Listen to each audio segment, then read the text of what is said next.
Good morning, I'm Randy Anderson with AquaRecycle. This video segment is to help explain how to replace your float switches. The float switches are probably the most important electrical function in your operation because it tells the system where the water level is at in your holding tanks. In this case, we're going to replace the fill float in our leg tank. It's important to note how far down, just visually, that fill float is located so that when you put the new one in, you're going to put it in the same place. The first thing you need to do is turn off the power to your float switches. Inside your control panel are breakers up in the top left-hand side that are single-phase breakers.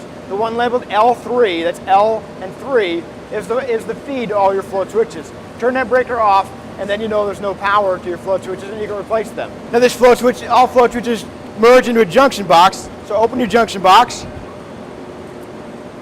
Now all your float switch locations are actually labeled in your control panel, but they should also be labeled on the junction box. In this case, the junction box tells me that my leg tank fill float is X2. So I'm going to pull out the wires.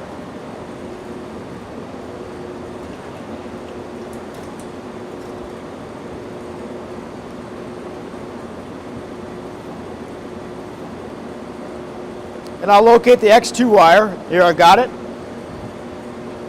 I'll unscrew the wire nut.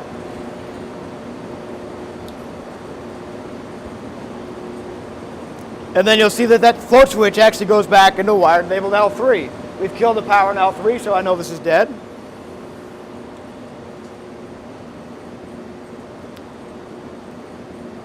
And now I've got this float switch wire leads, completely separated. So now I can remove it from the junction box. Loosen the lock nut, pull out the rubber stopper, and then I can pull the float switch out.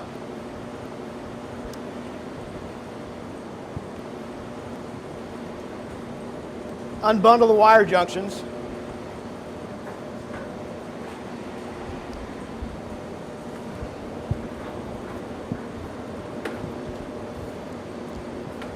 And now I can pull the float itself out of the tank. So loosen that lock nut, pull out the rubber stopper,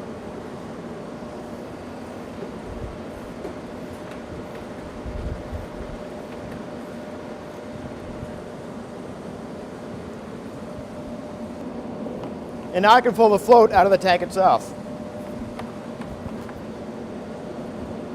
So now we've got the old float switch out, we can throw it away.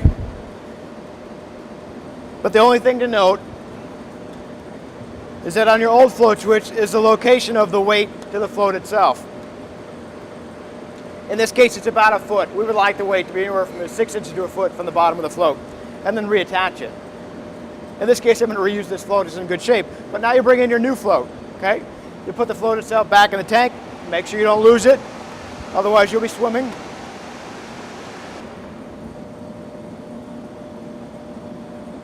Push the wire leads up the lock nut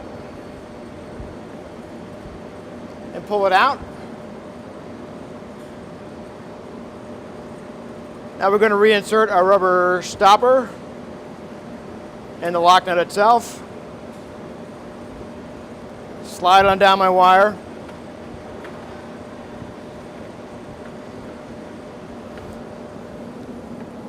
And then I'm going to set the float. Again, this is where we checked in the beginning. We want to have the same height. And that should do it. Tighten the lock nut.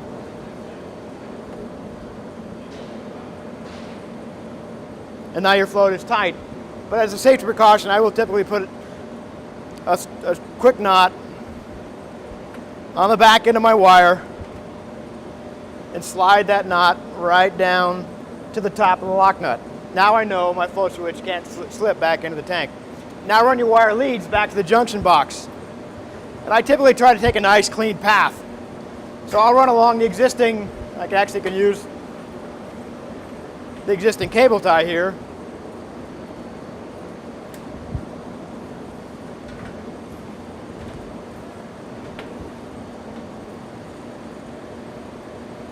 And then run it back in your junction box. I don't like having all the excess wire, so I'll typically cut it off, the excess, and then restrip the ends. Now I got my 2 wire leads from inside of the cord, and I'll strip about 1/2 inch of clear wire from the ends. Now I need to stick it back into my junction box. I slip it through the compression fitting, pull it out, tighten my compression fitting. Now I need to reconnect the wiring. Again, it's going to the L3, and since there are 2 flow switches in this junction box, there are 2 wires going to L3. I'll merge all 3 of those wires together.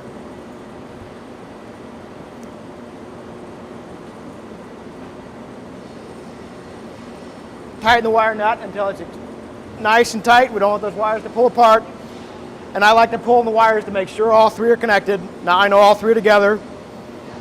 And then the last connection is the white wire going to, in this case, the X2, since it's my lake tank fill. And again, tighten the nut up. Tighten the nut up as tight as you can get it. And pull, make sure it's tight. And then you can jam everything back in the junction box. Put your screws back in. And now you replace the float switch. Turn the L3 breaker back on in your control panel, and your float switch is replaced. And that completes the segment.